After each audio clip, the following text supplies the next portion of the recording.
हरे कृष्ण। ओम अज्ञानतिमिरान्धस्य ज्ञानाञ्जनं शलाकाय चक्षुरुन्मीलितं येन तस्मै श्री गुरवे नमः। वाञ्छाकल्पतरुभ्यश्च कृपा सिन्धुभ्यः एव च पतितानां पावनेभ्यो वैष्णवेभ्यो नमो नमः। जय श्री कृष्ण चैतन्य प्रभु नित्यानंद श्री अद्वैत गदाधर शिवासादि गौर भक्तवृंद। हरे कृष्ण कृष्ण कृष्ण हरे हरे, हरे राम राम राम हरे हरे। तो हम लोग आज वैसे अद्वैत आचार्य प्रभु श्रीला अद्वैत आचार्य जी का जन्मदिन है, आविर्भाव दिवस है। तो आज जो पढ़ते हैं वो लोग तो आज फास्ट किए होंगे, सारे डिवोटीज, वैष्णव डिवोटीज आज फास्ट रखते हैं क्योंकि वो भी विष्णु तत्व हैं और उनके पुकारने से ही श्री चैतन्य महाप्रभु यानी कि लॉर्ड कृष्ण श्री चैतन्य महाप्रभु के रूप में आए थे। तो हम अपनी आगे की क्लास कंटिन्यू करते हैं। तो लास्ट टाइम क्या हुआ था कि हिरण्यकशिपु बहुत थक गया था कि कोई भी प्रयत्न करने के बाद भी वो प्रहलाद महाराज जी को नहीं मार पा रहा था। तो बाद में उसको संत और अमार का क्या करते हैं, सलाह देते हैं, उसको बोलते हैं कि अभी छोड़ दो उसको, बच्चा है और जैसे जैसे बड़ा हो जाएगा उसका विवाह हो जाएगा, पत्नी आ जाएगी तो अपने आप सुधर जाएगा, ठीक हो जाएगा, फिर वो अपने संसार में रम जाएगा, फिर वो भक्ति सब छोड़ देगा।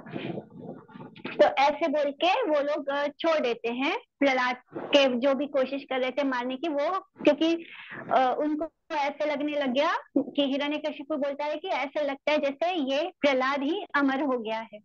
तो अब उसको छोड़ देते हैं कि जब बड़ा होगा, विवाह होगा तो अपने आप सुधर जाएगा। तो अब वापस उसका एजुकेशन वैसे ही स्टार्ट हो जाता है। संत हमारका के जो स्कूल है, जो राजकुल का जो गुरुकुल है, वहां पे उनकी शिक्षा वापस वैसे ही पहले की तरह स्टार्ट हो जाती है। तो अब अपने क्लासरूम में प्रहलाद महाराज अपने जो सहपाठी हैं, जो क्लासमेट्स हैं, उनको शिक्षा देते हैं। उनके साथ वो जब खेलने का समय होता है तब वो अपने जो फ्रेंड्स हैं, जो क्लासमेट्स हैं, उनको क्या कैसे उनके बीच में जो वार्तालाप है वही है श्री प्रहलाद महाराज की शिक्षाएं। तो आप लोग म्यूट कर लेना अपने आप को। तो श्री प्रहलाद बोलते हैं, कौमार आचरित प्रज्ञो धर्मान भागवतम इह दुर्लभम मानुषम जन्म तद अपि अध्रुवम अर्थदम। तो बोल रहे हैं, असुर बालकों को बता रहे हैं, उपदेश दे रहे हैं कि जो सुनकर बच्चे जो हैं वो कृष्ण भक्त हो गए। प्रहलाद महाराज के इन उपदेशों को सुनकर, इन टीचिंग्स को सुनकर वो सारे असुर बच्चे जो थे वो कृष्ण भक्त हो जाते हैं। तो उन पर अनुकंपा कर रहे हैं प्रहलाद महाराज। वो बोलते हैं कि कुमार अवस्था में ही भागवत धर्म करना चाहिए, यानी बचपन में ही श्री कृष्ण के बारे में जानना चाहिए, भक्ति करनी चाहिए। ये एट द एज ऑफ 6 यानी 5 या 6 की एज में छोटे बच्चों को भक्ति स्टार्ट करवा देनी चाहिए। तो ये मनुष्य शरीर भागवत धर्म प्राप्त करने के लिए मिला है, यानी भागवत भक्ति करने के लिए मिला है का आचरण करना चाहिए, हमें भागवत धर्म का आचरण करना चाहिए।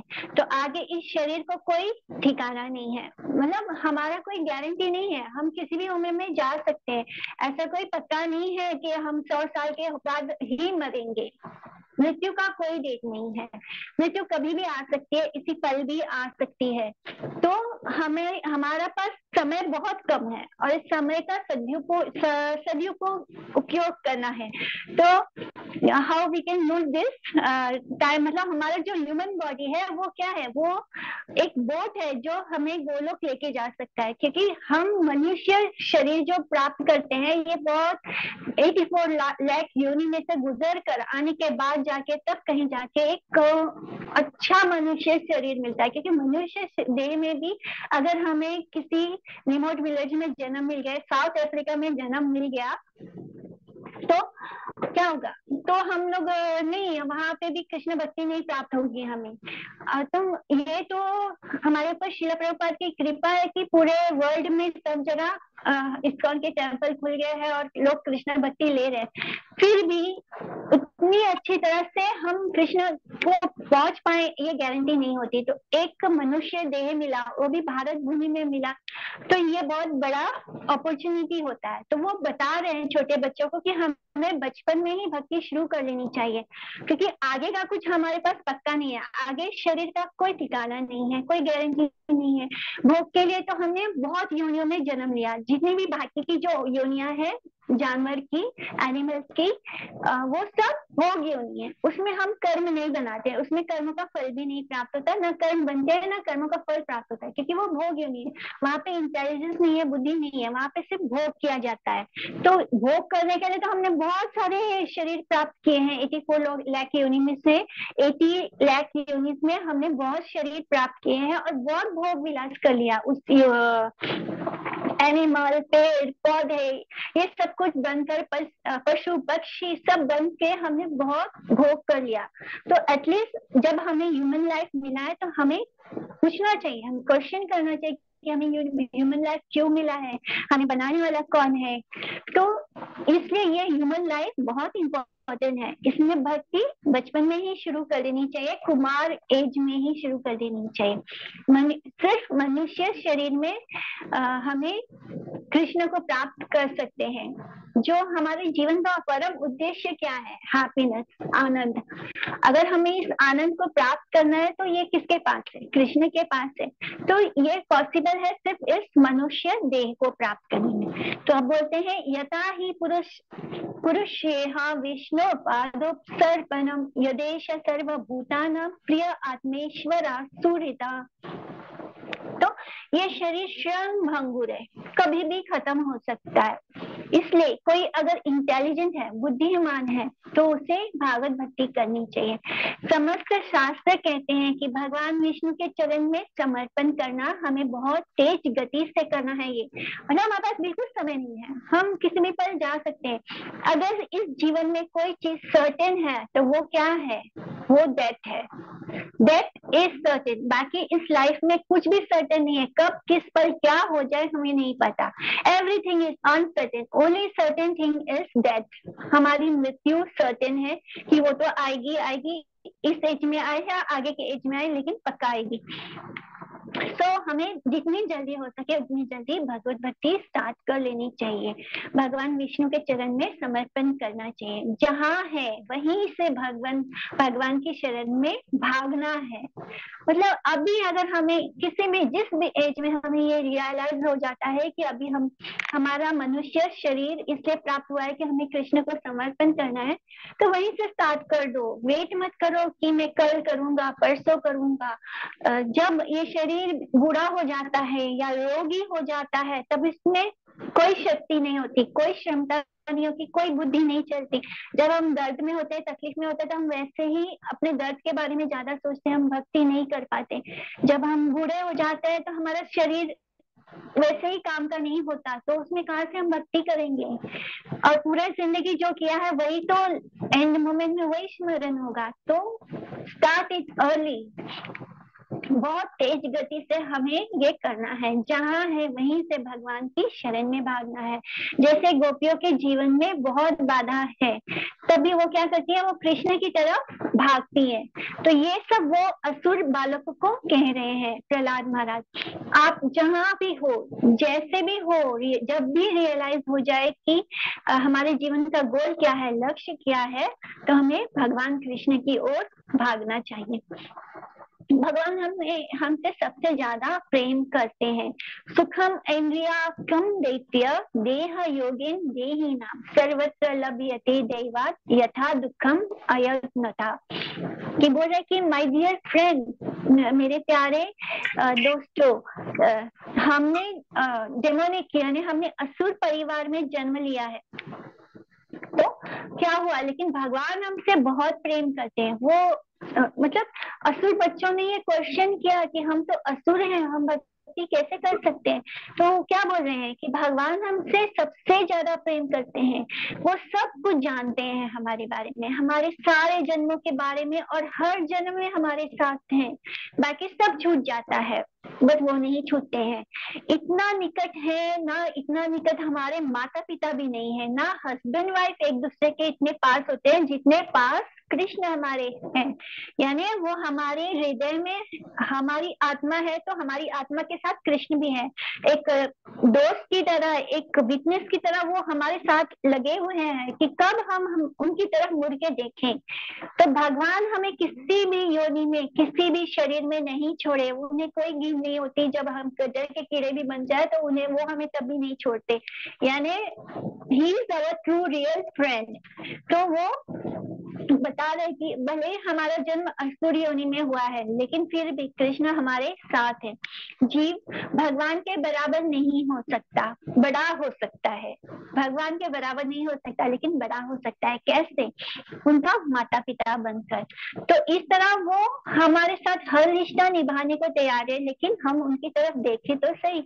हम उनकी शरण, हमको ये ज्ञात तो हो कि हम एक्चुअली में हमारा जन्म क्यों हुआ है, इस मनुष्य शरीर को हमने क्यों प्राप्त किया है। तो आगे बोलते हैं कि तत्प्रयासो ना कर्तव्यो यथा आयुर्व्यय परम ना तथा विन्दते क्षेमम मुकुंदाचरणाम भुजम। इसलिए हमें इंद्रियों के भोगों के लिए काम नहीं करना चाहिए, इससे आयु का व्यय होता है। जो चीज मिलने वाली है तो उसके लिए क्या प्रयत्न करना, इसलिए भगवान के भजन में रहना चाहिए। तो क्या बोलते हैं कि सर्वभूतानाम कहा है यहाँ पे, तो इसका मतलब क्या होता है कि भगवान ने बार बार गीता में क्या क्या कहा है कि सब कुछ वही दे रहे हैं। यानी अनन योगक्षम वहम्य, यानी मैं सब कुछ दे रहा हूँ और आपके पास जो है मैं उसकी रक्षा भी करूंगा, और जो नहीं है वो मैं आपको प्रोवाइड करूंगा। तो कृष्णा क्या है? वो अंतर्यामी है, कंट्रोलर है। तो कुछ बच्चों ने कहा कि क्या हमें खाने पीने के लिए भी कोई प्रयास नहीं करना चाहिए? क्या हमें कुछ भी प्रयास नहीं करना है कि हमारे पास भोजन कैसे आएगा, हम कैसे अपना जीवन यापन करेंगे? तो प्रहलाद महाराज क्या बोलते हैं कि नहीं, हमें कुछ भी प्रयास नहीं करना है, भगवान हमारे लिए सब कुछ कर रहे हैं। उन्होंने स्वयं भगवद गीता में ये कहा भी है। तो कैसे? जैसे बिना प्रयास के दुख आता है, हम लोग दुख मांगने जाते हैं क्या भगवान? क्यों आता है फिर हमारे पास? हमने तो नहीं मांगा था। उसी तरह, क्योंकि वो हमारे कर्मों का फल है, उसी तरह बिना प्रयास के सुख भी आता है। सुख भी मांगना नहीं पड़ता, हम बेवजह मांगते ही उतना ही आता है, उतना ही मिलता है जितना हमने उसको अर्जित किया है अपने कर्मों से। तो हमारे पास ना, जिस तरह हम दुख नहीं मांगते, हमें सुख भी नहीं मांगना है, सुख भी अपने आप आता है। तो इसी तरह वो अपने मतलब समझा रहे हैं, सब अपने सहपाठियों को समझा रहे हैं। तो क्या बोलते हैं कि जो कुशल व्यक्ति होता है वो हमें जानना चाहिए कि वो मटेरियल वर्ल्ड में है। यानी जो बुद्धिमान व्यक्ति है वो क्या करता है? वो जाने की तैयारी करता है, वो यहाँ रहने की तैयारी नहीं करता, वो इस जेल को सजाने की तैयारी नहीं करता है। यहाँ तक कि हमारा खुद का शरीर भी एक जेल है। हार्ट और पिंजर बोलते हैं ना हम स्केलेटन को, हिंदी में पिंजर यानी पिंजरा है वो, उसमें हमारी आत्मा कैद है। तो ये संसार का एक ऑलरेडी जेल था, दुर्गा माता का दुर्ग है ये, और ये शरीर भी एक जेल है। तो एक इंटेलिजेंट व्यक्ति कौन होता है? वो नहीं होता जो इस संसार में को बनाने में अपनी लाइफ को, अपने फ्यूचर को नहीं करता। वो उसका फ्यूचर कहाँ है? कृष्ण के पास है। वो सोचता है कि मैं यहाँ से कैसे सही तरीके से बाहर निकल सकूं, इस जेल से मैं कैसे छूट सकता हूँ। तो जो कुशल व्यक्ति होता है वो जानता है कि ये मटेरियल वर्ल्ड है, जन्म मृत्यु वाले संसार में है। रिच हो पुअर हो तब भी मरेगा, रोग तब भी उसको रोग आएगा, तब तभी उसको बुढ़ापा आएगा। तो ये वर्ल्ड क्या है, बहुत ही डरावनी जगह है। एक दिन ऐसा समय आएगा जब शरीर नहीं चलेगा, बूढ़े हो जाएंगे, कुछ भी हो सकता है, एक्सीडेंट हो सकता है, कुछ भी हो सकता है हमारे शरीर के साथ। सिर्फ बुढ़ापा ही नहीं, हम यंग एज में भी ऐसे कंडीशन में पहुंच सकते हैं जब हमारा शरीर, हाथ पांव नहीं चलेगा। जब तक एक इंसान का शरीर हेल्दी है, पुष्कलम है, तब तक भगवान को पाने का प्रयत्न कर लेना चाहिए। भगवान को, हम लोग अभी हेल्दी है, अभी हम लोग का होश ठिकाने पे है, दिमाग बुद्धि अच्छे से चल रही है, और जब तक ये सब कुछ है हमारे पास, तभी हमें कृष्ण को पाने का प्रयत्न कर लेना चाहिए। बाकी सब कुछ हम कृष्ण भक्ति के साथ कर सकते हैं, हम नौकरी कर सकते हैं, हम पढ़ाई कर सकते हैं, हम अपने जॉब के लिए सारे प्रयत्न हम कर सकते हैं, but that does not mean कि हमें कृष्ण को छोड़ के करना है। कृष्ण को अपने लाइफ का हिस्सा बना लो और फिर सब कुछ करो। जैसे अर्जुन लड़ा था युद्ध में, उसको नहीं छोड़ना था, उसको भगवान ने नहीं बोला तुम युद्ध छोड़ दो, तुम संन्यास ले लो, तुम्हें युद्ध करने की जरूरत नहीं, तुम सिर्फ बैठ के भक्ति करो, जप करो, ऐसे नहीं बोला। उन्होंने कहा कि तुम जो कर रहे हो वो करो, और वो करते हुए मेरा ध्यान रखो, उसको मुझे अर्पण करो। तो we have to do that, we have to incorporate Krishna bhakti into our daily life. सब कुछ कृष्णमय कर देना है, हर काम को कृष्णमय कर दीजिए। तो यही करना है और कुछ छोड़ना नहीं है, सब कुछ करते रहो, लेकिन उसके साथ ये मत भूलो कि मेरे जीवन का लक्ष्य क्या है। लक्ष्य है कृष्ण को पाना। तो मैक्सिमम लाइफ क्या है, प्रहलाद महाराज बता रहे हैं कि हमारी मैक्सिमम लाइफ क्या है, 100 ईयर्स। इस पूरे 100 ईयर्स में हम लोग क्या करते हैं, रात के समय सोते हैं, तो हमारा 50 ईयर्स जो है हमारी लाइफ का एज का, वो सोने में चला गया। बचा क्या, 50 साल और बचे। उस 50 साल में हमने 10 साल बचपन का बीत गया बच्चों के साथ खेल कूद में, पढ़ाई में, फिर और जो 10 साल था वो स्कूल कॉलेज में बीत गया, नौकरी करने में बीत गया। उसके बाद क्या बचा, 20 साल निकल गए, 50 में से 20 निकल गए, अब 30 बचे। फिर और 20 साल अपने बिजनेस को बनाने में और जो कमाया है उसको करने में, बच्चों को करियर सेटल करने में। बाद में मिडिल एज में हम क्या करते हैं, हम अपने बच्चों का करियर सेटल करने में लग जाते हैं। पहले खुद का करते हैं, फिर बच्चे आते हैं, फिर बच्चों का करियर बनाने में लग जाते हैं, इसी में बिजी हो जाते हैं। बाद में अंतिम समय में क्या बचता है हमारे पास, 10 साल। और 10 साल लास्ट, बुढ़ापे के 10 साल। बुढ़ापा कैसे होता है, बुढ़ापे में इंसान अगर खुद टॉयलेट या बाथरूम चला जाए खुद उठ के, तो उसको बोलते हैं कि बहुत बड़ा अचीवमेंट है, क्योंकि वो इंसान अपने घर परिवार वालों पर बोझ बन जाता है। और वो फिर आप देखेंगे कि लोग आपस में यही बोलते हैं कि हमें इनको बाथरूम लेके जाना पड़ता है, हमें इनका ध्यान रखना पड़ता है। मतलब एक तरह से हम बोझ हो जाते हैं। तो वो अगर इंसान अगर बुढ़ापे में खुद ही टॉयलेट और बाथरूम चले जाए, तो उसको एक बहुत बड़ा सक्सेस माना जाता है कि बहुत बड़ा काम किया उन्होंने। तो ये होता है हमारे 100 साल की उम्र में हमारे पास कोई समय नहीं बचता। So whatever time we have to start.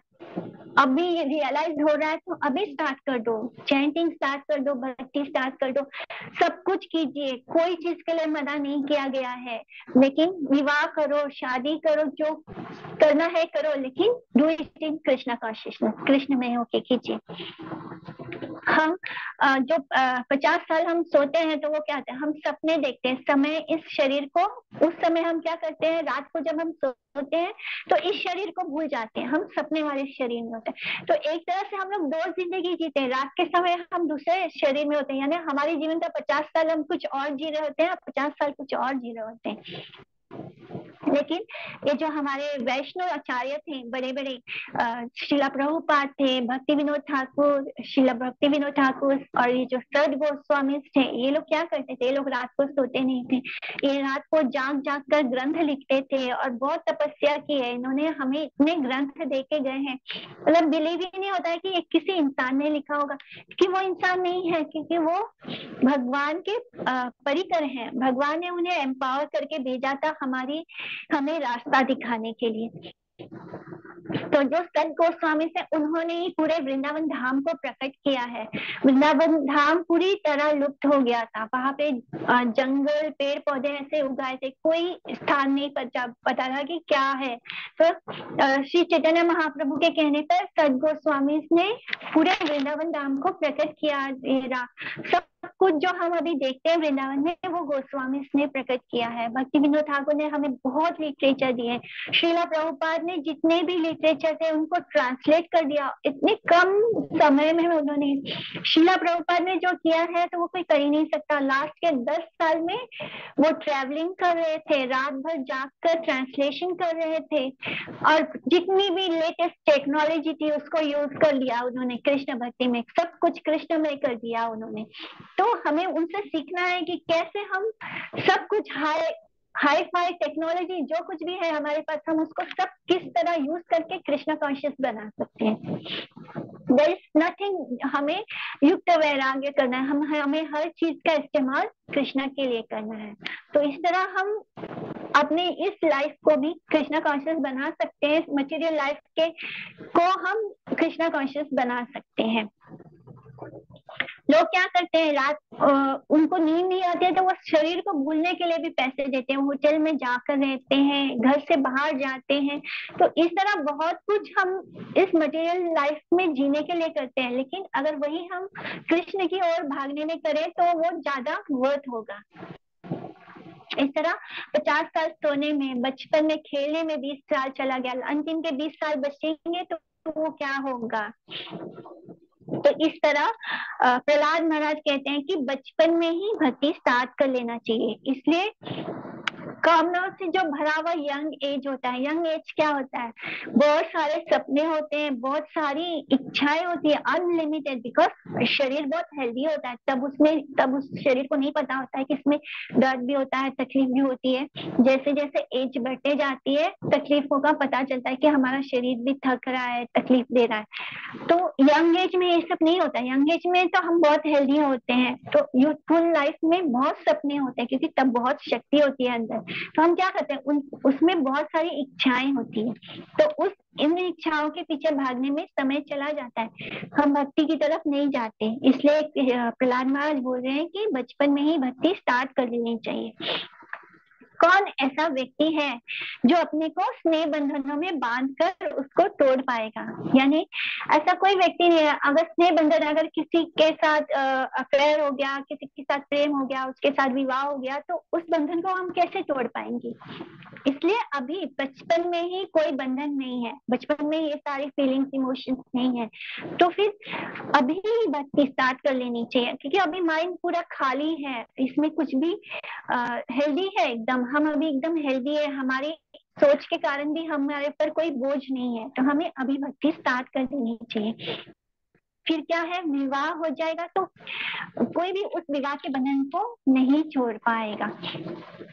को नव अर्थ कृशं वृषजे प्राणी भया अपि या इप्सिता यम कृनाति अशुभि प्रेष्ठै तस्करा सेवको वाणी। जो धन है, पैसा है, और ये ना इतना प्रिय होता है कि इंसान उसको मधु या हनी से भी ज्यादा मीठा मानता है।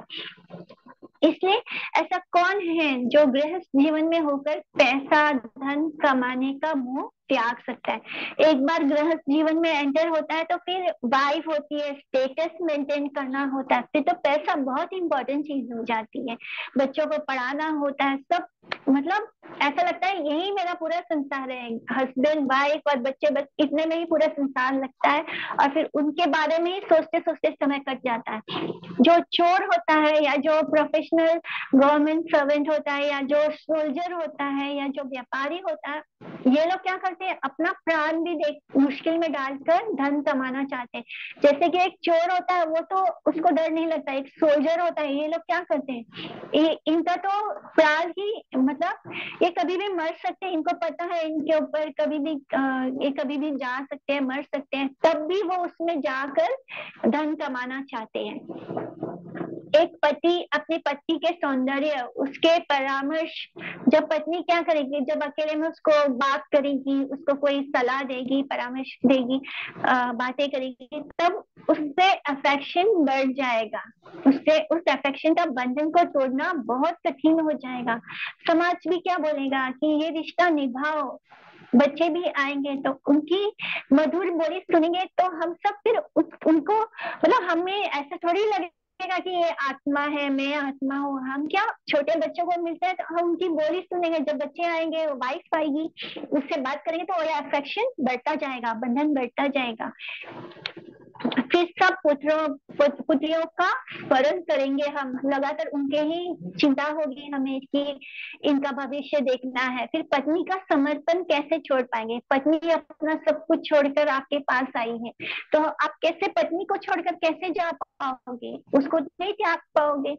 फिर ये सगे संबंधी आएंगे, जैसे ही वाइफ आती है तो वाइफ के साथ उसके भी सारे रिश्तेदार भी हमारे सगे संबंधी हो जाते हैं। फिर इन संबंधों को छोड़ना और मुश्किल हो जाता है। हम बस क्या करते हैं कि उनके कभी ये फंक्शन हो गया, कभी वो फंक्शन हो गया, बस इसी में उलझ के रह जाते हैं। कोई मतलब हमारा सारा समय इसी में चला जाता है। इसलिए सबसे अच्छा है कि बचपन में ही अपना बीज ले लो, जपमाला ले लो और हरे कृष्णा का जप शुरू कर दो। बड़े होने के बाद मटेरियल लाइफ के जकड़ से, उनके बंधन से मुक्त होना बहुत कठिन है। So start from childhood when you are free from all material desires. कुटुंब पोषाय भियन निजारी न बुध्यते अर्थम विहातम प्रमथा सर्वत्र पत्राया दुखितात्मा निर्विद्यते न स्व कुटुंब रमा। तो जैसे मैंने अभी बताया कि कुटुंब में ही रम जाएंगे तो कैसे उसका त्याग कर पाएंगे?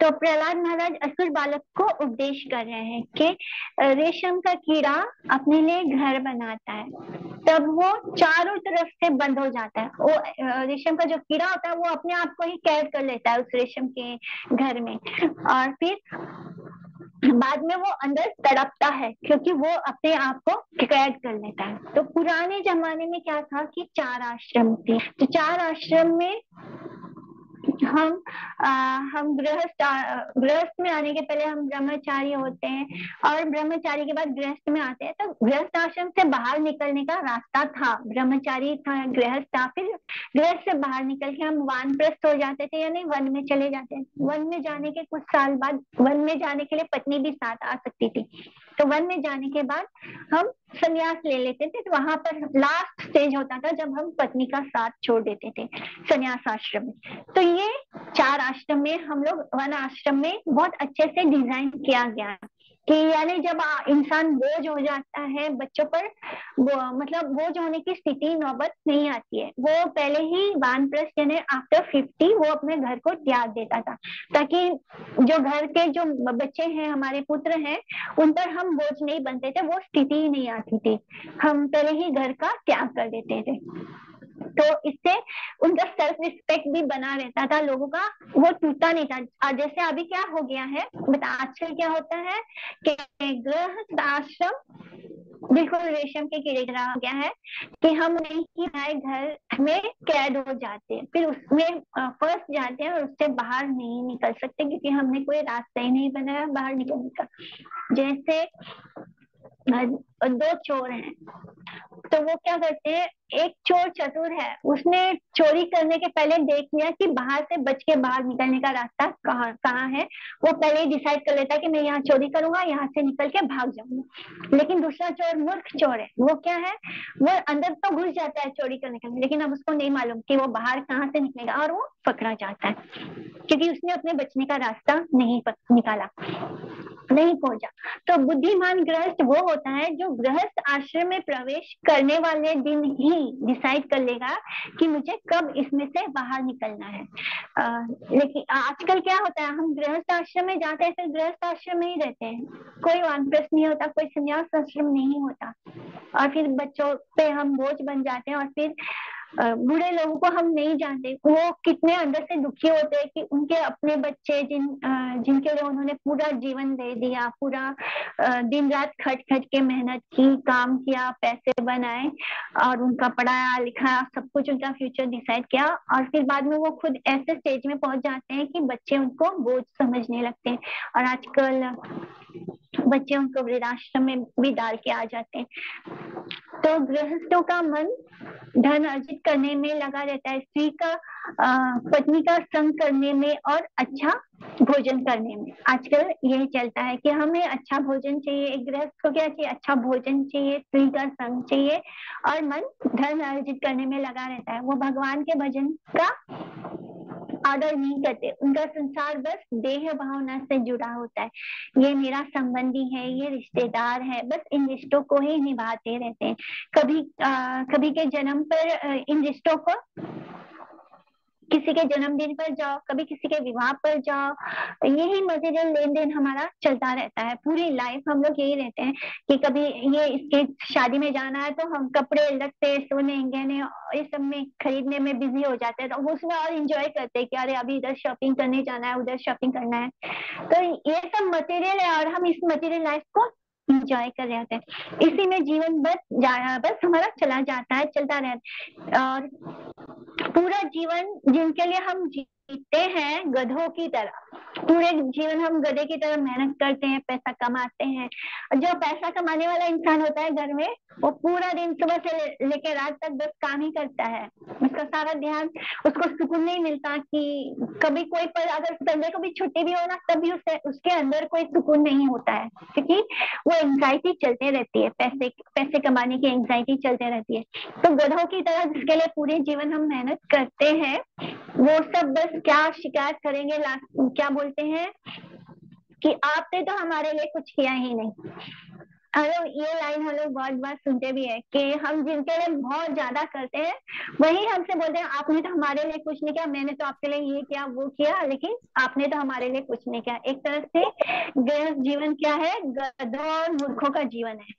आप मर जाओ परिवार के लिए, लेकिन वो क्या बोलेंगे, आपने तो हमारे लिए कुछ किया ही नहीं। तो ये होता है गृहस्थ जीवन। ये बहुत बड़ा उद्देश्य है। असुर बालक तो सुन ही रहे हैं और अब हम भी सुन रहे हैं व्यास देव की कृपा से। तो यही जीवन का कटु सत्य है, इस पर आंख मूंदने से कोई लाभ नहीं।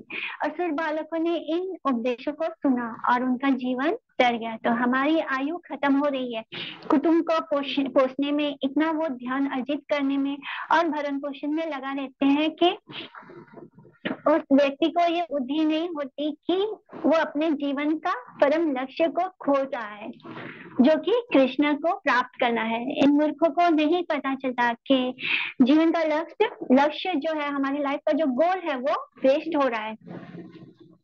हम 3 तापों से गुजरते हैं जिनसे बचना किसी भी व्यक्ति के लिए नामुमकिन है। 3 ताप जिसके बारे में मैंने पहले भी बताया था कि आदि भौतिक, आध्यात्मिक और आधिदैविक।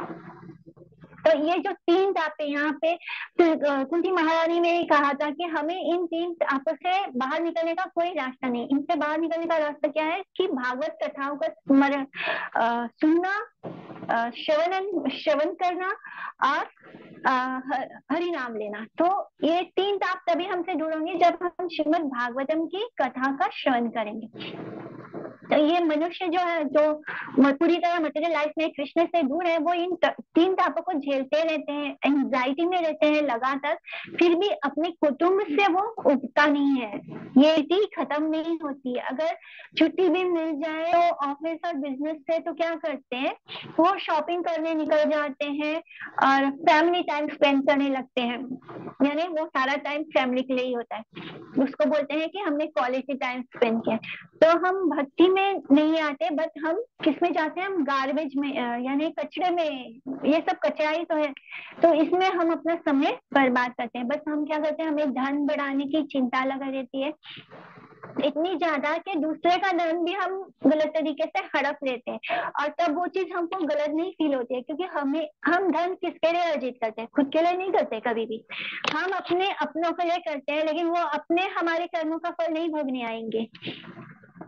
तो हम लोगों ने अपने जीवन का गोल क्या है, बस लाइफ में सेटल होने को बना लिया है।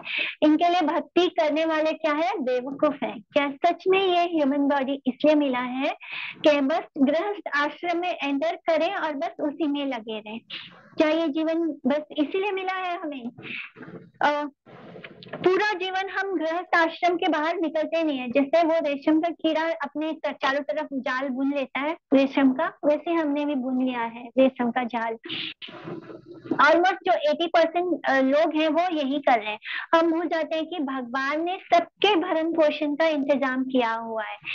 वो सब कुछ पहले से तय कर लिए हैं कि यहाँ तक कि जंगल में जो बड़े बड़े हाथी हैं वो भी, उनका भी पोषण हो रहा है। उनको कोई नौकरी नहीं करनी पड़ती, किसी चिड़िया को नौकरी नहीं करनी पड़ती, किसी पशु पक्षी को नौकरी नहीं करनी पड़ती है। सबका पेट भर रहा है, सबका जीवन यापन हो रहा है, किसी को कुछ करने की जरूरत नहीं है।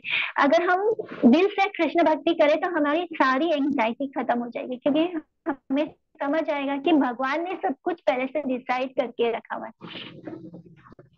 और हम लोग माता क्या कर रहे जी हैं, हम आवाज लोग खुद बहुत कम को। आ रहा है, एकदम स्लो आ रहा है। अच्छा, हरे कृष्णा। सबको स्लो आ रहा नहीं है? नहीं, ठीक ही है, बराबर आपकी आवाज परफेक्ट है। अच्छा, ओके, शायद फिर आप अपना वॉल्यूम बढ़ा लीजिए।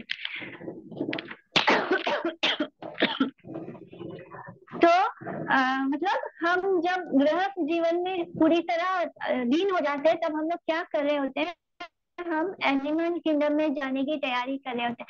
क्योंकि गृहस्थ जीवन में पोषण करने के लिए हम गलत तरीके भी अपना लेते हैं, गलत तरीके से धन भी अर्जित करना शुरू कर देते हैं। ये सब करने के बाद क्या होगा, हम बुरे बुरे कर्म कर रहे होते हैं और बुरी मानसिकता हो जाती है, हमारा कॉन्शियसनेस गलत हो जाता है, जिसको जिससे हम वापस लोअर बर्थ में जाते हैं, यानी हम एनिमल लाइफ में वापस जाने की तैयारी करते हैं। और जब हम ये गलत काम करते हैं तो हमें खुद भुगतना होता है। जिस परिवार के लिए हमने, जिस परिवार की खुशियों को खरीदने के लिए हमने कुछ गलत बेईमानी की है, बेईमानी तरीके से धन अर्जित किया है, वो परिवार हमारा कर्म भुगतने नहीं आएगा, हमें अपना कर्म खुद भुगतना है। तो ये प्रकृति का नियम है और हम इसी चक्कर में खुद को डिग्रेड कर लेते हैं एनिमल किंगडम में जाने के लिए, वापस एनिमल लाइफ में जाने के लिए।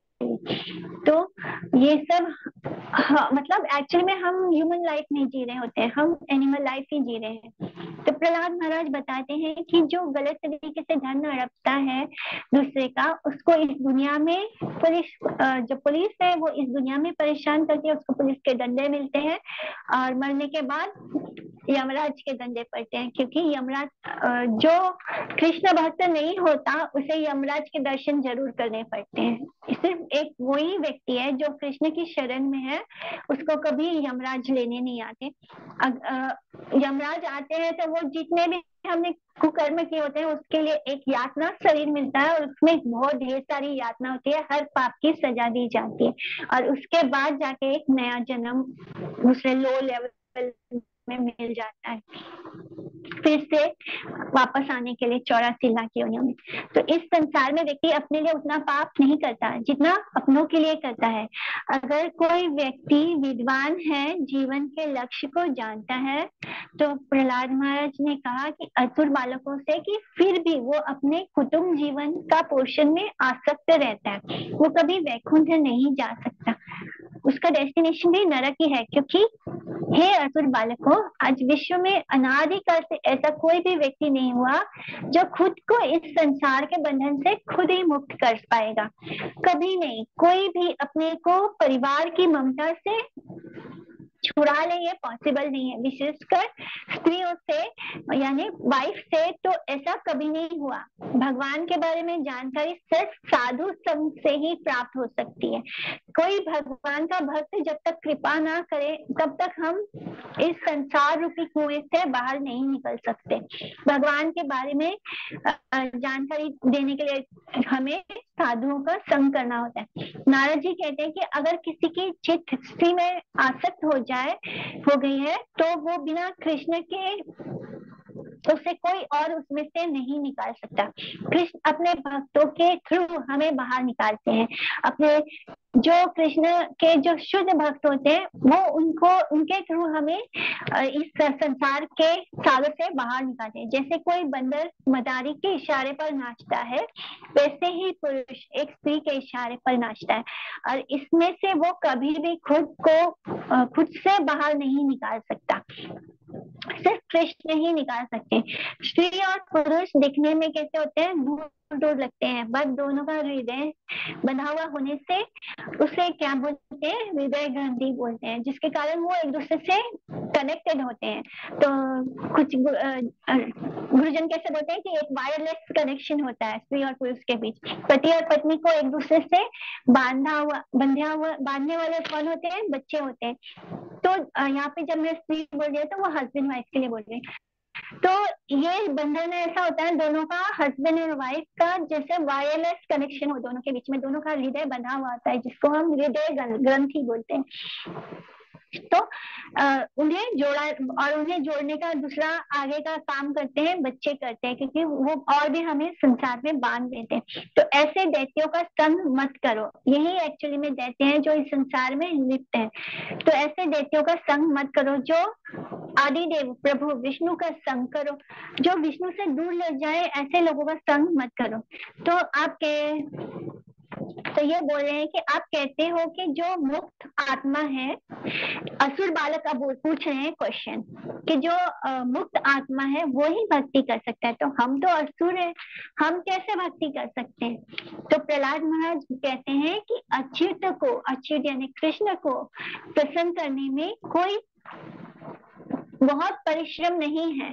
इस संसार के व्यक्तियों को प्रसन्न करना बहुत कठिन है, लेकिन भगवान कहते हैं कि मुझे आप एक पत्र से, यानी पत्रम पुष्पम फलम तोयम, आप बस मुझे एक पत्ता चढ़ा दो, एक फूल चढ़ा दो, एक फल दे दो, एक बूंद जल दे दो, मैं बस इसी से प्रसन्न हो जाऊंगा।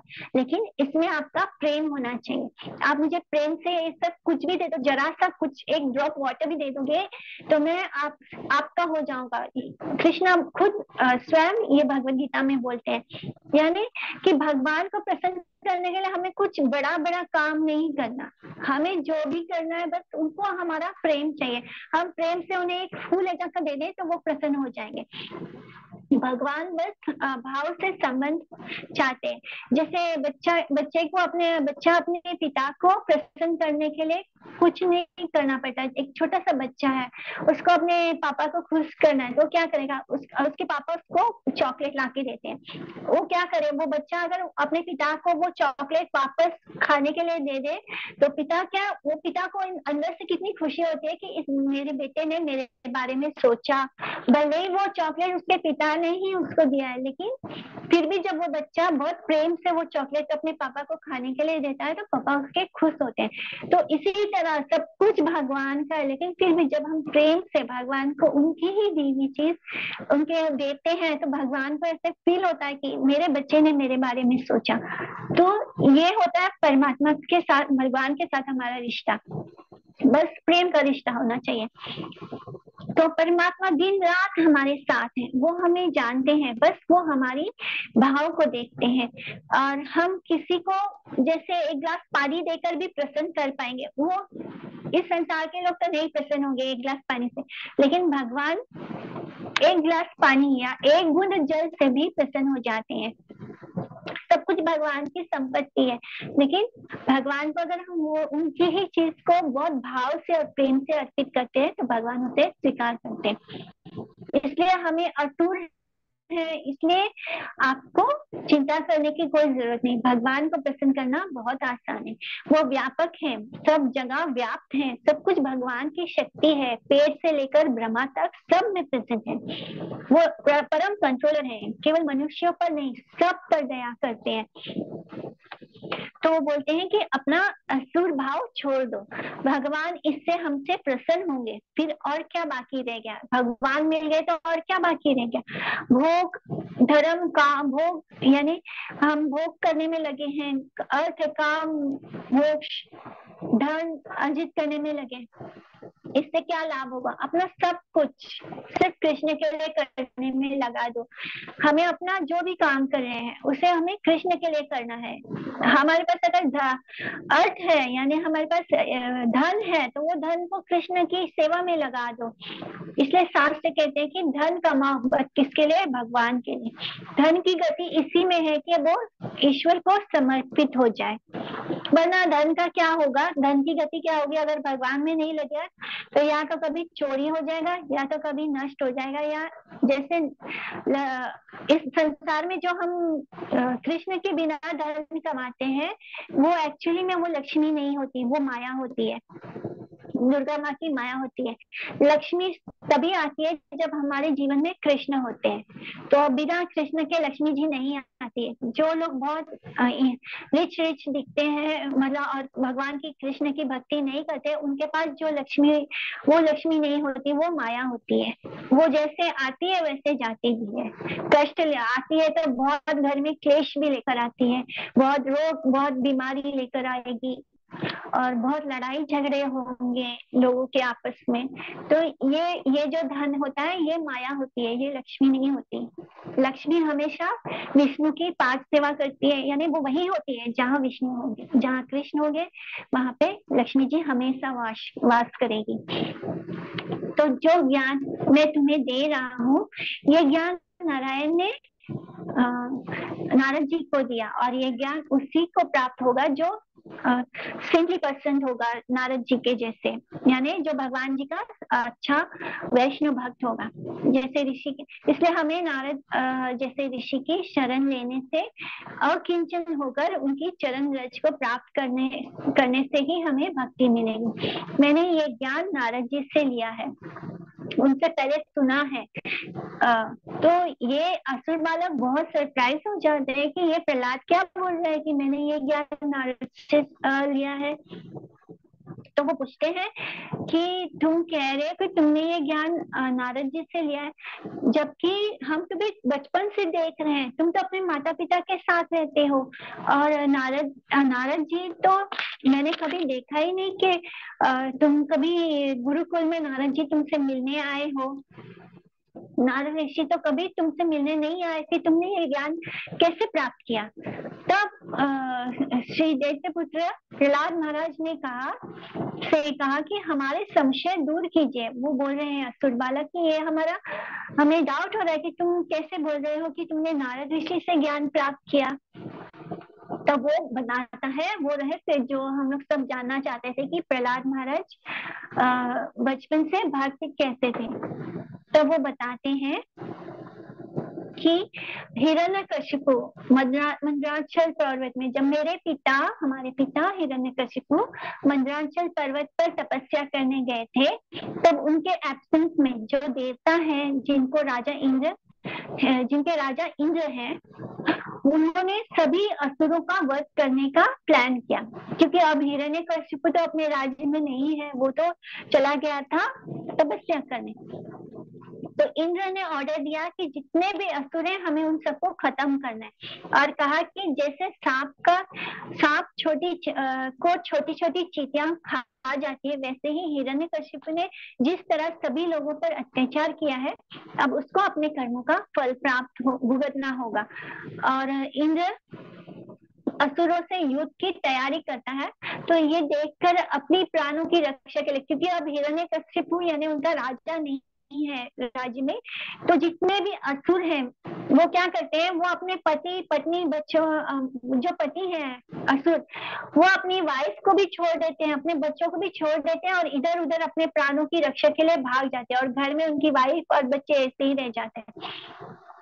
तो वो उन्हें अपने, क्योंकि वो तो असुर है, तो वो क्यों अपने वाइफ की चिंता करेंगे या बच्चों की, वो अपने अपने प्राणों की रक्षा करने के लिए इधर उधर तितर बितर हो जाते हैं, भाग जाते हैं। तो इस तरह इंद्र ने हिरण्यकशिप के राजमहल पर अपना कब्जा कर लिया और वहां सब कुछ नष्ट कर दिया।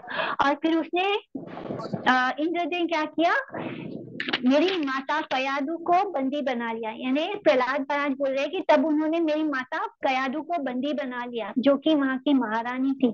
और जैसे कि उनको ले जाया जा रहा था बंदी बनाकर, वो एक कुरारी पक्षी की तरह रो रही थी।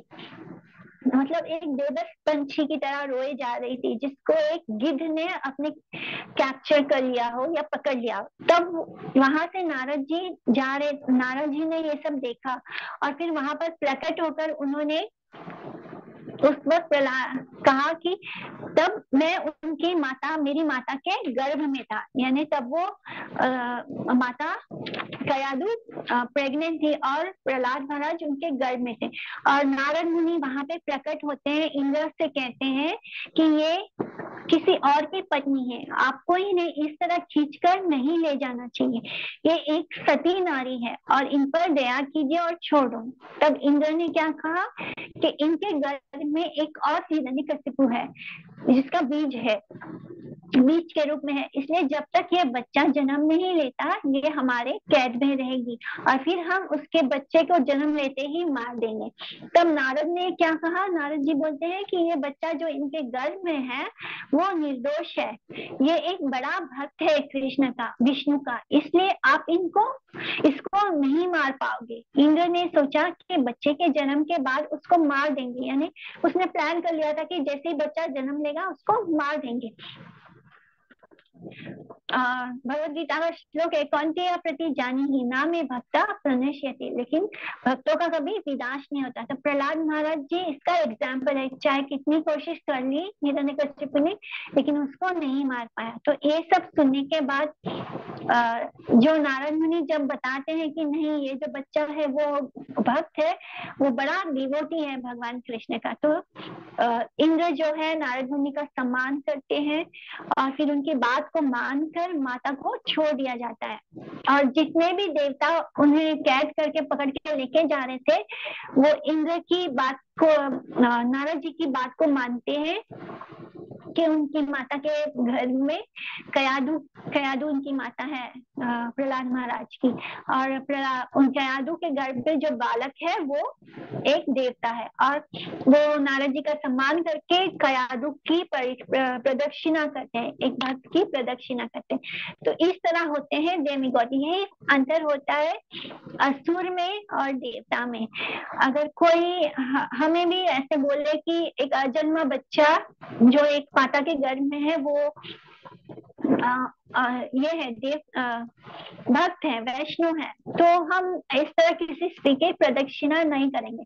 बस देवताओं ने नारद जी का सम्मान किया और उनकी ये बात सुनकर उस अजन्मे बच्चे को एक महाभागवत है ये मानकर कयादु महारानी की प्रदक्षिणा की। तो आगे प्रहलाद महाराज बताते हैं कि असुर बालकों को बोलते हैं कि फिर नारद मुनि मेरी माता को अपनी निज आश्रम में ले गए, अपने आश्रम में ले गए और उन्हें अपनी प्रोटेक्शन में रखा मतलब वो अपने प्रोटेक्शन में रखते हैं कयादु महारानी को, और उनको एश्योरेंस दिया, उनको बताया, उनको समझाया कि बेटी तुम मेरे आश्रम में रहो, मैं यहाँ पे तुम्हें कोई खतरा नहीं है, जब तक आपके पति वापस नहीं आ जाते आप यहाँ मेरे साथ रहोगे। इस तरह नारद मुनि की बातों से आश्वस्त होकर, मतलब उन्हें कॉन्फिडेंस हो गया कि यहाँ पे मेरे साथ कुछ गलत नहीं होकर मेरी माता उनकी देख रेख में बिना किसी भय के तब तक उनकी सेवा में रही जब तक कि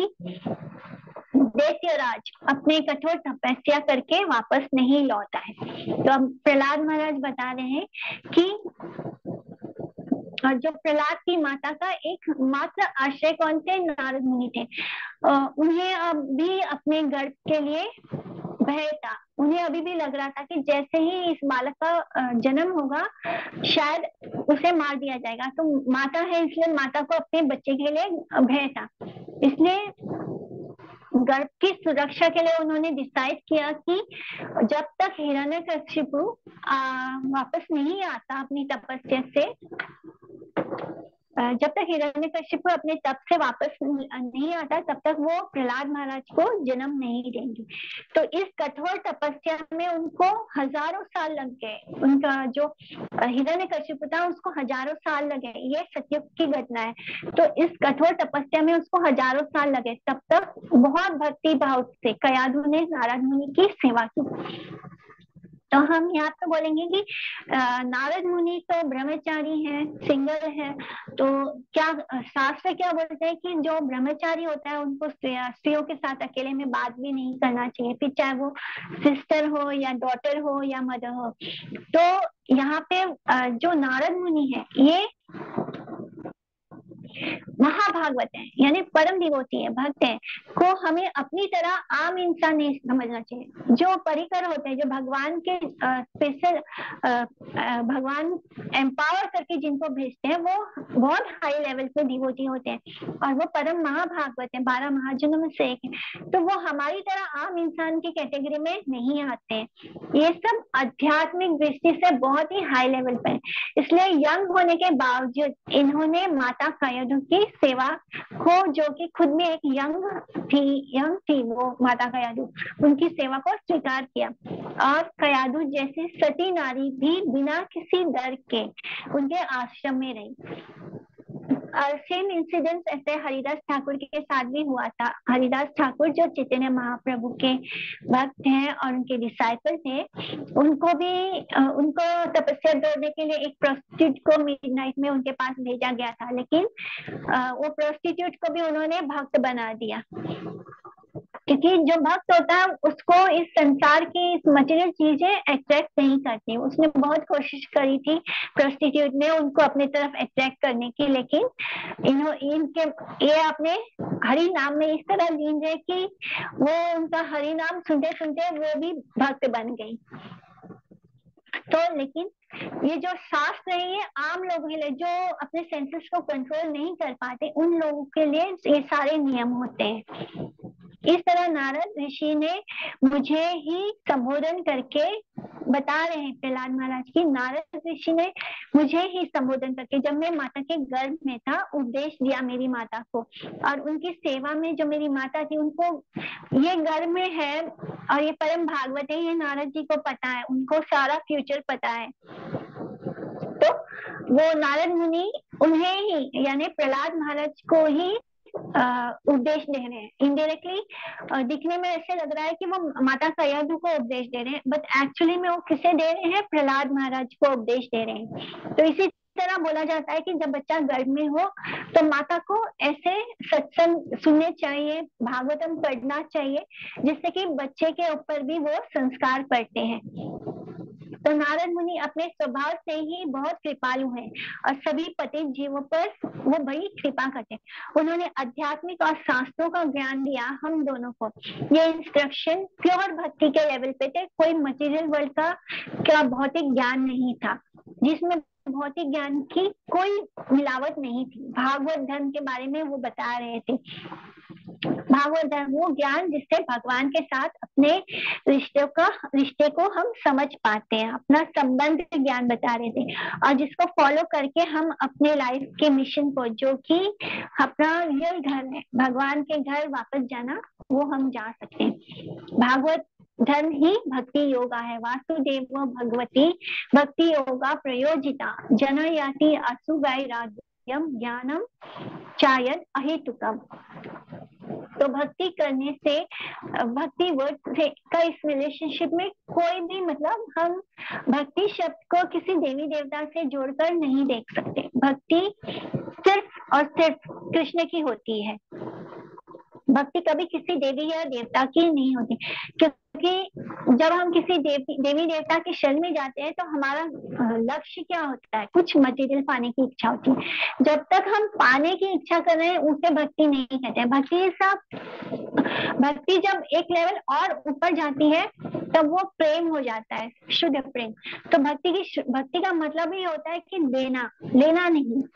और जब हम बोलते हैं ना हम इस देवता का भक्त हैं या उस, तो वो शब्द ही गलत है, क्योंकि वो भक्ति है ही नहीं। वहां पे हम किसी के पास इसलिए जा रहे हैं क्योंकि हमें उनसे कुछ बेनिफिट चाहिए, हमें उनसे कुछ लेना है। लेकिन भक्ति का अर्थ होता है प्रेममयी सेवा। प्रेम में हम देते हैं, हम लेते नहीं। हमें बस सेवा देनी होती है, हमें बस करने की इच्छा होती है बिना कुछ पाने की अपेक्षा के। तो इसलिए कृष्ण की सेवा ही भक्ति है, और जो कृष्ण भक्ति करता है वो अहेतुकी ज्ञान और वैराग्य प्राप्त करता है। कृष्णा भक्ति कॉजलेस, यानी अहेतुकी का मतलब होता है कॉजलेस, बिना किसी कारण के ही उनकी सेवा ही एकमात्र गोल होना चाहिए। मतलब हमें कुछ पाने की इच्छा नहीं होनी चाहिए। ये स्टेज अपने आप आ भी जाता है कि जब हम भक्ति में जैसे जैसे आगे बढ़ते हैं तो हमारा मन भगवान के लिए देखने की इच्छा करता है। और ये बस हमने देखा होगा और किसी देवी देवता के लिए ऐसी इच्छा नहीं होती। हमेशा कृष्ण भक्ति ऐसे होते हैं जो उनके लिए करने के लिए कुछ भी किसी भी हद तक चले जाते हैं। तो ये भक्ति का अपना स्वभाव होता है। कृष्ण के लिए जब हम कुछ भी करते हैं तो धीरे धीरे वो भक्ति में ट्रांसफॉर्म हो ही जाता है। फिर असुर बालकों ने प्रहलाद महाराज से कहा कि अगर नारद मुनि आपकी माता को भक्ति योगा में इंस्ट्रक्शन दिया था तो ये कैसे है कि वो इसमें नहीं है, मतलब वो तो भक्ति नहीं कर रही है, उन्हें देखकर तो लगता ही नहीं है, उनको तो इन सब बातों का तो कोई ज्ञान भी नहीं होगा। अब प्रहलाद महाराज उनके इस डाउट को भी क्लियर करते हैं और बोलते हैं कि तत्तु कला यस्य दीर्घत्वात् स्थितवान् मातु स्थिरो ददे विषयिणानु गृहीता माम नादु नापि अजाहत स्मृति। यानी बहुत लंबा समय बीत जाने के कारण और बहुत सालों तक वो डिवोटी एसोसिएशन में से भी दूर रही है और स्त्री होने के कारण वो लेस इंटेलिजेंट है। वो उस ज्ञान को, नारद मुनि के इंस्ट्रक्शन को भूल चुकी है। लेकिन नारद ऋषि जी ने मुझे ब्लेस किया है जिसके कारण मैं कुछ नहीं भूला, ऐसे कहा प्रहलाद महाराज ने। ये क्या होता है, स्त्रियों की बुद्धि क्या होती है, क्योंकि वो जन्म देती है बालक को, तो जब जन्म देने के कारण उनका मन उस बच्चे में अपने जिन्हें भी, चाहे वो स्त्री हो, मतलब गर्ल चाइल्ड हो या मेल चाइल्ड हो, वो फर्क नहीं पड़ता है। जब माँ जन्म देती है तो माँ के लिए वो बच्चा, उसका पति ही पूरा संसार होता है। तो स्त्रियों का स्वभाव ही ऐसा है कि वो अपना गृह परिवार को ही सब मानती है। तो उनका जो बुद्धि है की भी जो होती है वो गृह कार्य ज्यादा लगती है, अपने परिवार की सेवा में ज्यादा, मतलब उनका पूरा मन तन सब कुछ वो अपने परिवार को दे देती है। इसलिए वो भागवत इंस्ट्रक्शन से ज्यादा उनका कुछ उनका ध्यान होता, वो ज्यादा उस पर नहीं देती, वो अपने बच्चे, अपने पति पे ज्यादा ध्यान देती है। जो उनकी इमीडिएट फैमिली होती है उस पर वो ज्यादा ध्यान देती है, उसकी सेवा को वो ज्यादा इम्पोर्टेंस देती है। तो नेचुरली वो मटेरियल चीजों को ही ज्यादा इम्पोर्टेंस देती है। तो स्त्रियों का ये स्वभाव होता है, उन्हें अपना पति और अपने बच्चों और अपने घर को ज्यादा ध्यान देना होता है। लेकिन यहाँ पे पुरुष का भी एक काम है, उसको जो पति है वो तो इंटेलिजेंट है ना। अगर वुमेन को लेस इंटेलिजेंट इसलिए बोला गया है क्योंकि वो उनका ध्यान अपने बच्चे, अपने पति पर ज्यादा होता है, भगवत चीजों पर नहीं होता। तो जो हस्बैंड होता है उसका काम होता है, वो स्त्रियों का जो ये स्वभाव है अपने पति की तरफ डेडिकेशन होना, बच्चों की तरफ, तो उन्हें अपनी वाइफ को भक्ति में ले आना चाहिए जिससे कि उसका भी भला हो और पूरा परिवार कृष्णमय हो जाए। जो भी चीज है उसको अगर हम सही डायरेक्शन में ले आए तो स्त्रियों का जो ये स्वभाव है अपने पति की तरफ इतना डेडिकेट होना, सब कुछ अपना घर परिवार छोड़ के आ जाती हैं, तो उनको भी हम अगर कृष्ण भक्ति में लगा दें, अपने बच्चों को भी हम अगर कृष्ण भक्ति में लगा दें, तो ये जो कमी, जो अभी कमी लगती है, जो उनका मटेरियल वर्ल्ड की तरफ अट्रैक्शन दिखता है, वो वैसे भी अपने पति की तरफ इतनी डेडिकेटेड होती है कि अगर पति की खुशी के लिए तो वो कृष्ण भक्ति भी करेंगी। तो हमें स्त्रियों को, अपने वाइफ को, अपने बच्चों को भक्ति में लगाना चाहिए। जैसे हम अपने आसपास भी देखते हैं कि जो लेडीज होती है वो क्या होती है, उनको नई नई चीजों को खरीदने का बहुत शौक होता है, साड़ियाँ, कपड़े, ज्वेलरी। तो भले ही उनके वार्डरोब भरे हुए हों कपड़ों से, तभी उन्हें ये सब चीजें इकट्ठा करने का बहुत शौक होता है। So we should divert them toward bhakti. इसलिए उनका ध्यान भगवत वाणी से हट जाता है। जैसे कि गीता में भी लिखा है कि माम ही पार्थ व्यापाश्रित्या ये अपिष्यु पाप योनिया स्त्रिय वैश्य तथा शूद्रा ते अपि याति पराम गति। यानी अगर कोई स्त्री है, कोई शूद्र है, कोई पाप योनि में है, कोई लेस इंटेलिजेंट क्लास में हो, तब भी वो सभी अगर कृष्ण भक्ति करें तो स्ट्रिक्टली रूल्स और रेगुलेशन को फॉलो करें तो वो सब भी कृष्ण को पा सकते हैं। Excuse me.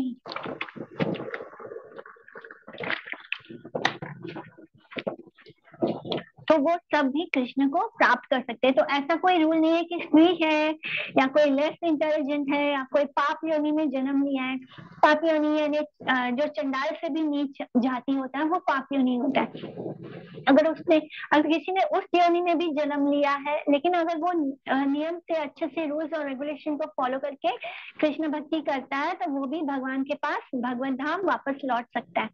तो हमें स्त्रियों के इस डेडिकेटेड नेचर को यूज करना चाहिए और उन्हें भगवत भक्ति में लगा देना चाहिए, जिससे कि वो अगर हस्बैंड भी भक्त हो और बच्चों को भी भक्ति सिखाया जाए और वाइफ वैसे भी डेडिकेटेड स्वभाव की होती है, सेवा करती है, तो उनको भी कृष्ण सेवा में लगा दिया जाए और सेंटर में कृष्णा हो, पूरे परिवार के सेंटर में कृष्ण हो और उनको सेटिस्फाई करने की इच्छा हो, तो हर कोई घर में कृष्ण भक्त हो जाएगा।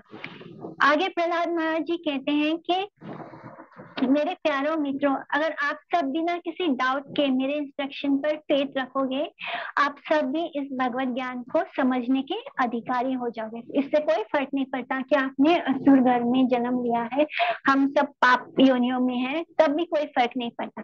तो क्या हुआ अगर आप सब छोटे बच्चे हो, ठीक वैसे ही एक स्त्री भी भगवत ज्ञान को प्राप्त कर सकती है और ये समझ सकती है कि जड़ वस्तु क्या है और चेतन वस्तु क्या है। यानी हमें आत्मा और शरीर का फर्क समझ सकते हैं।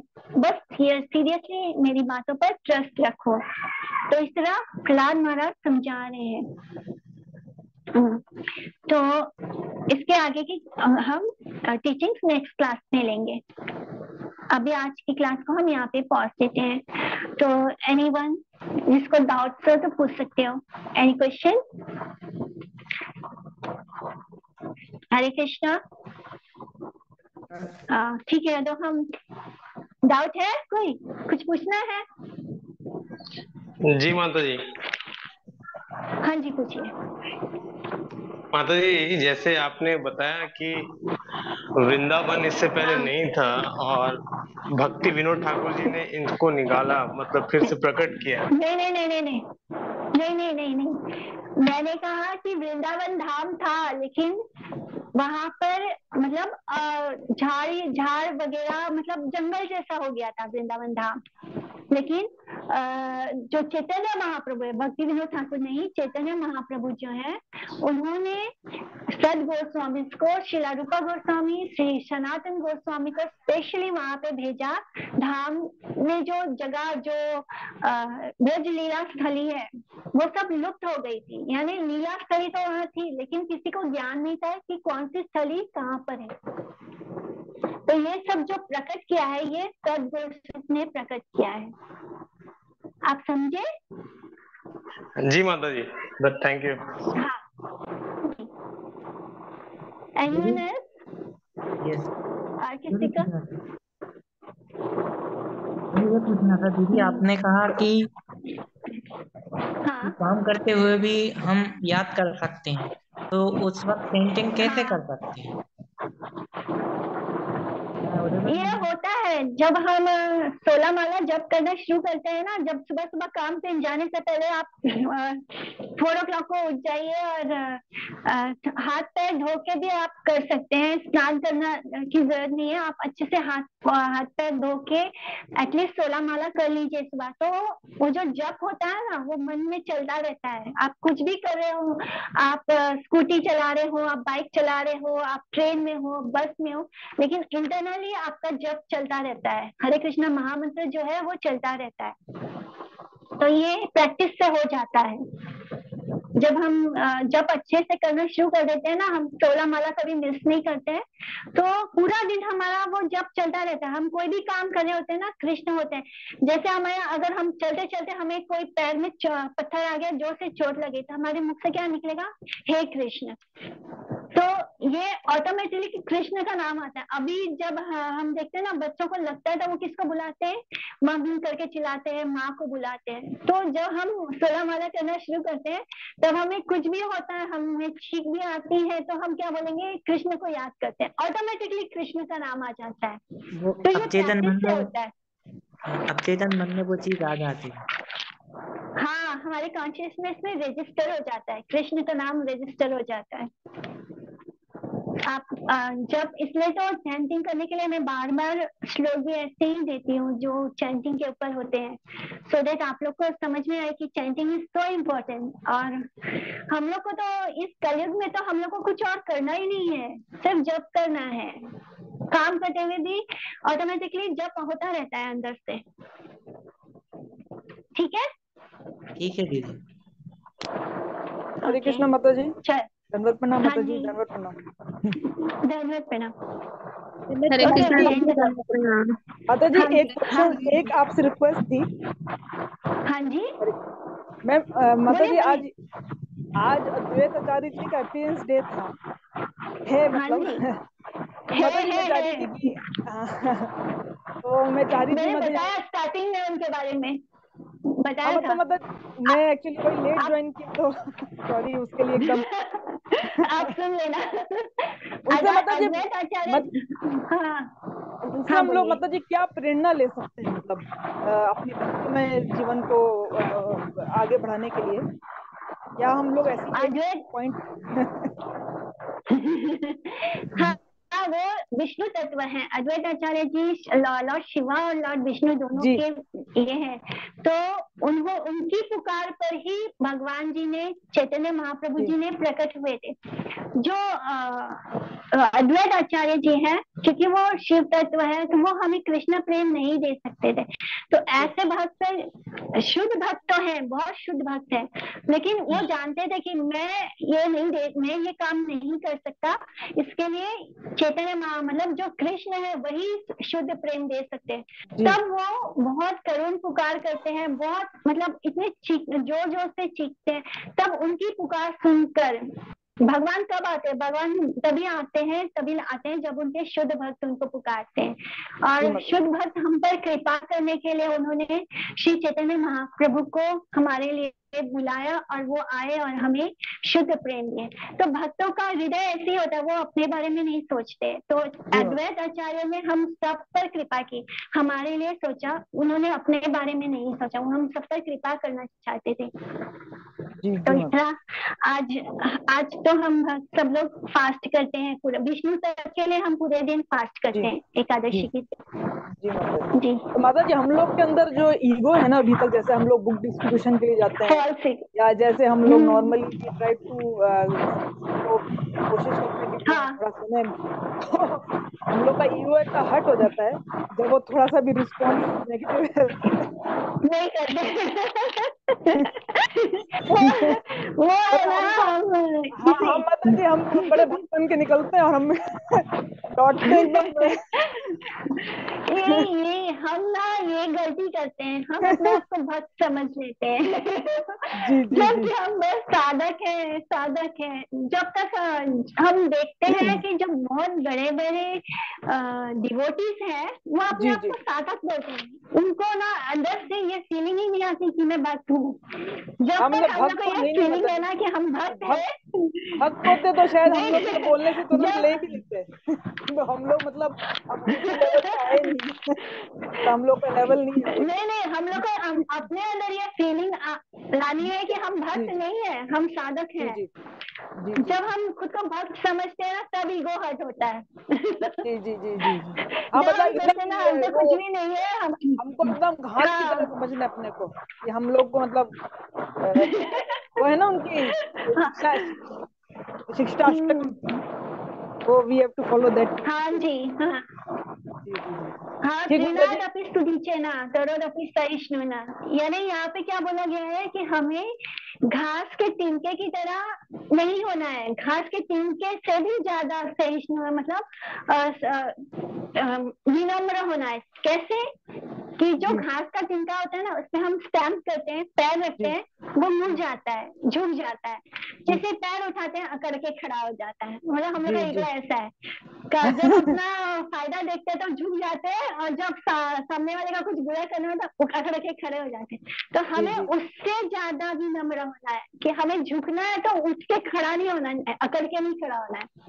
ये होता है। तो माता जी ये तो ओनली मेरे को लगता है चैंटिंग से ही पॉसिबल हो पाएगा, वो अपना सारा ओवरकम करना अंदर। जब चैंटिंग करते हैं तभी क्लीनिंग होता है ना, क्लीनिंग प्रोसेस स्टार्ट हो जाता है। हम अपने बंद कमरे को जो डस्ट से भरा हुआ है क्लीन करना शुरू करते हैं।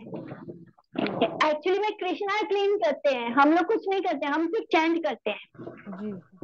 और कृष्णा जी झाड़ू लेके उसको सफाई करना शुरू कर देते हैं, हमारे अंदर के कॉन्शियसनेस को सफाई करते हैं। और तब क्या होता है, जितना पुराना जो सब कुछ सामान होता है ना, वो धूल मिट्टी जो होती है वो उड़नी शुरू होती है, जो पुराने डिजायर्स होते हैं वो सामने आने शुरू होते हैं। तो लोग क्या सोचते हैं कि जब से मैंने चैंटिंग शुरू किया है, ये मुझे बुरे बुरे विचार और आने लगे। तो वो ये होता है कि वो पुराने विचार जो थे जमे हुए थे, वो झाड़ू लेके साफ करने के कारण उड़ उड़ के बाहर जा रहे हैं, सफाई हो रहा है आपका। तो हमें पॉजिटिवली देखना है कि वो पुराने विचार जा रहे हैं हमें छोड़ के, वो आ नहीं रहे हैं। तो क्योंकि माता जी हम लोग को एक्चुअली जब हम लोग जाते हैं बिजनेस मिशन के लिए, तो कुछ हम लोग को लेडीज या कुछ लड़कियां मिलती हैं, तो वो बोलती हैं कि हम तो जॉब करेंगे और ये पैसा तो बहुत इम्पोर्टेंट है, तो उसके सिवा अभी हमको कुछ हमको भक्ति मत अभी मैंने बताया ना, अभी भक्ति नहीं करनी है, अभी हमको पैसा कमाना है। ऐसे लोग असुर होते हैं। अभी बताया, उनके बारे में बताया मैंने। तो वही सब जिसको ज्यादा अपना घर ही संभालना होता है। घर संभालना है, पति संभालना है, बच्चे संभालने, पैसा चाहिए ना इस सब के लिए। नई साड़ी लेनी है, ज्वेलरी लेना है, कंपटीशन करना है, सिस्टर्स के साथ, फ्रेंड्स के साथ, रिश्तेदारों को दिखा रहे हैं मैंने इतना इतना महंगा लिया है, तुम्हारे पास क्या है। तो ये एक्सपीरियंसेस होते हैं माता जी जब जाते हैं तो इसलिए शेयर। ठीक माता जी, बहुत बहुत धन्यवाद मना माता जी, थैंक यू सो मच। वाचा कल्पतरुभ्यश्च कृपा सिंधुभ्यः एव च पतितानां पावनेभ्यो वैष्णवेभ्यो नमः। प्रणाम आप सभी को, धन्यवाद प्रणाम। हरे कृष्णा दीदी, धन्यवाद प्रणाम। धन्यवाद प्रणाम। हरे कृष्णा। हरे कृष्णा दीदी। हरे कृष्णा। हरे कृष्णा। धन्यवाद प्रणाम। धन्यवाद प्रणाम। फोन की